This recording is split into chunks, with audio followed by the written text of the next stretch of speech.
दोस्तों, आज हम गीता जी के 8वें अध्याय का महत्तम सुनेंगे। ओम नमो भगवते वासुदेवाय। श्री नारायण जी बोले, हे लक्ष्मी जी, दक्षिण दिशा में नर्मदा नदी के तट पर एक नगर है। उसमें सुशर्मा नामक एक बड़ा ब्राह्मण विप्र रहता था।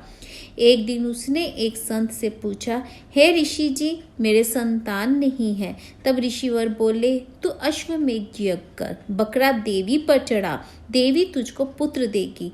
तब उस विप्र ने यज्ञ करने को एक बकरा मोल लिया, उसको स्नान करा के मेवा खिलाई। जब उसको मारने लगा तब वह कह कह शब्द करके हंसा। तब ब्राह्मण ने पूछा, हे बकरे, तू क्यों हंसा है? बकरे ने कहा, पिछले जन्म में मेरी भी संतान नहीं थी। तब एक ब्राह्मण ने मुझे भी अश्वमेघ यज्ञ करने को कहा था। मैंने सारी नगरी में बकरा ढूंढा, परंतु बकरा हाथ ना लगा। ढूंढते ढूंढते एक बकरी का बच्चा दूध पीते मिला मुझे। उस बच्चे समेत बकरी को मोल ले लिया। तब उसको बकरी के स्तन से छुड़ाकर यज्ञ करने लगा। तब बकरी बोली, अरे ब्राह्मण, तू ब्राह्मण नहीं जो मेरे पुत्र को होम में देने लगा है। तू महापापी है। क्या ये कभी सुना है कि पराये पुत्र को मारने से किसी ने पुत्र पाया है? तू अपनी संतान के लिए मेरे पुत्र को मारता है। तू निर्दयी है, तू बहुत निर्दयी है। तेरे पुत्र नहीं होगा।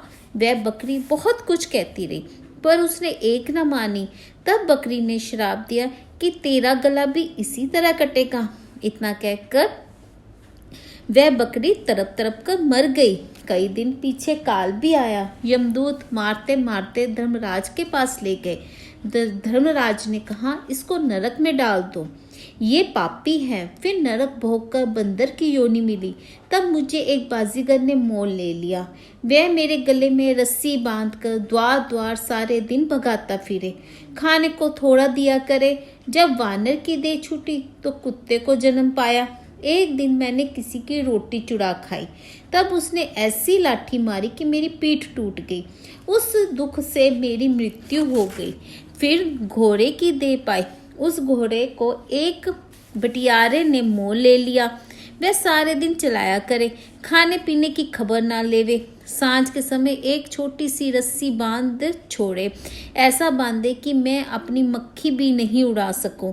एक दिन दो लड़के और एक कन्या मेरे ऊपर चढ़कर मुझे चलाने लगे। वहां बड़ी कीचड़ थी, फंस गया। ऊपर से वह मारने लगे, जिससे मैं मर गया। इस तरह अनेक जन्म भोगे। अब मैंने बकरे का जन्म पाया है। मैंने जाना था अब मैं सुख पाऊंगा, सो अब तूने मुझे मोल लिया है और छुरा मारने लगा है। तब ब्राह्मण ने कहा, अरे बकरे, तुझे भी जान प्यारी है। सुन, अब मैं अपनी आंखों देखी कहता हूँ। कुरुक्षेत्र में चंद्र सुशर्मा राजा स्नान करने आया। उसने ब्राह्मण से पूछा, ग्रहण में कौन सा दान करूं? उसने कहा, हे राजन, काले पुरुष का दान कर। तब राजा ने काले लोहे का पुरुष बनवाया, नेत्रों में लाल जड़वाया, सोने के आभूषण पहना तैयार किया। तब वह काला पुरुष कह कह शब्द करके हंसने लगा। राजा डर गया कि कोई बड़ा अवगुण है जो लोहे का पुरुष हंसा। जब राजा ने बहुत दान किया तो फिर हंसा और ब्राह्मण बोला, हे ब्राह्मण, तू मुझे लेगा? ब्राह्मण बोला, मैंने तेरी सरीखे कई पचाए हैं। तब काले पुरुष ने कहा, तू मुझको वह कारण बता जिस कारण से तूने अनेक दान पचाए हैं। तब विप्र ने कहा, जो गुण मेरे में है सो मैं जानता हूँ। तब वह काला पुरुष कह कह शब्द कर फट गया और उसमें एक कालिका की मूर्ति निकल आई। तब गीता जी के 8वें अध्याय का पाठ किया, सो उसे कालिका की मूर्ति में सुनकर देह पलटी।